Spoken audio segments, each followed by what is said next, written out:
жатқан ұлттық ойындарымыз ұлт байлығы. Ұлттық ойындарымызды ұмытпай, келешектерге насихаттау біздің басты мақсатымыз. Осы орайда Орал қаласы номер 45 Нұрсәт бөбекжайы Болашақ ересек тобы спорттық және саяхатқа экскурсияға келді.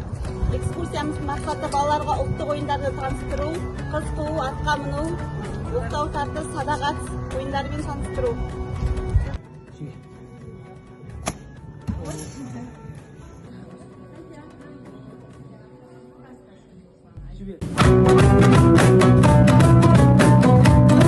Қазір Болашақ ересек тобының балалары өздерінің садақшылар ретінде сынап көруде, өздерінің мергендіктерін, шыдамдылықтарын, төзімділіктерін арттыруда.